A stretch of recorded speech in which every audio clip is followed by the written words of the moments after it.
The host of Wall Street Week, David Westin, joining us as he does every day at this time. David, always great conversations coming out of you here. And you actually had a chance to sit down with Finucane, a name I haven't heard in a while. Yeah. She was a big deal over at Bank of America, and now she's moving on to something else. We've known her over the years at Bank of America, where she was vice chair, and now she's gone to TPG. As you know, at Bank of America, a lot of her work actually had to do with ESG investing. Yeah. She's taken that with her. Before it was cool. Before it was cool, exactly. Before I knew what it stood for even. But she took that with her to TPG, and she's really working on trying to get us through this climate transformation, which she estimates will cost $4 trillion a year going out into the some time to come.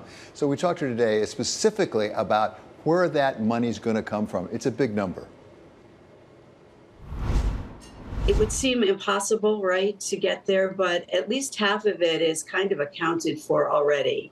Meaning, if you think about financing as an 80-20, debt is 80, equity is 20.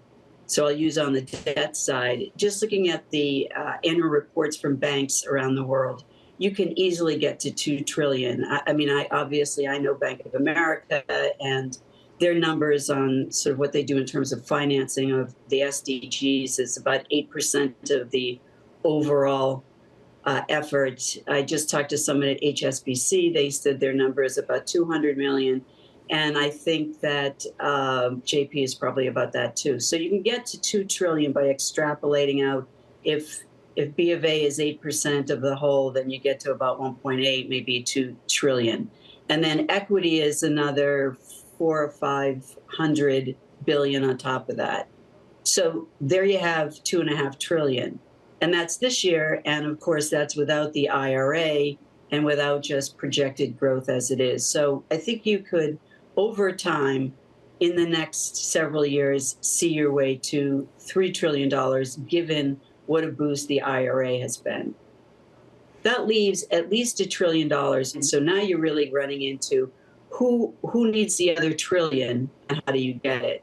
And who needs the other trillion is the developing world. They don't have risk management practices in place. So they don't have a government backing. They don't have the capital system to support it, and they are the most in need. So those are the ones that are kind of, shall we say, downwind of the industrial nations, and they are the most affected and the least able to deal with climate change. And they also can't make money from the kinds of innovations that are in place right now, again, because they don't have the capital structures in place. Thus, we've got to come up with a way to ameliorate that. There's a lot of talk, a lot of discussion about the developed nations coming up with more money for the less fortunate nations to cover this. Also, some multinational organizations. At the same time, can they come up with enough, or do we need to have the private sector help us out?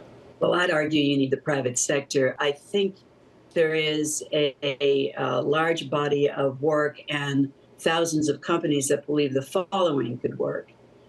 Companies, thousands, tens of thousands, but certainly thousands of companies have committed to being net zero. Hundreds of financial firms have committed to being net zero. That means there's a whole process they have to go through. They have to do an audit, take an inventory, figure out where they are in terms of their carbon footprint, ameliorate what they can, which is to go to a renewable electricity, to reduce their carbon footprint by what they do in terms of power, light, how they heat, how they cool their buildings. But we probably have 10 years till anyone can get to carbon neutrality. Why not allow companies who are on this trajectory, who've done an audit, who can be evaluated, use the delta between what they've got and where they need to be, pay a fee for that, if you will, and buy nature-based concerns in the developing world, or even put capital into the developing world, but you get credits for that.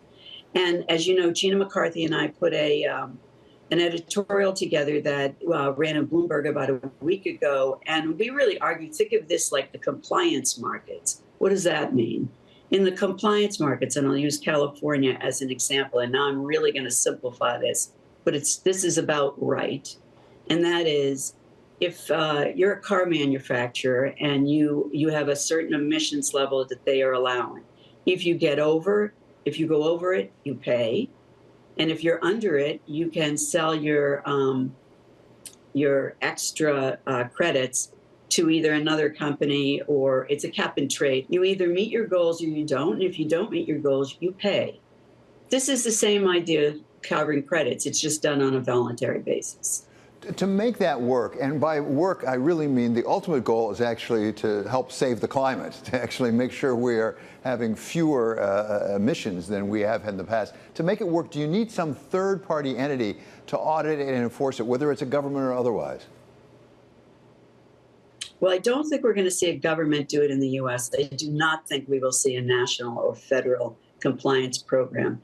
So yes, you have to do it. The companies have to do it on a voluntary basis, and they also have to be willing to be, as you call it, audited, evaluated, and there are plenty of mechanisms for that. And I think companies that are willing to say they would go carbon neutral or net zero are also willing to be evaluated in the same way.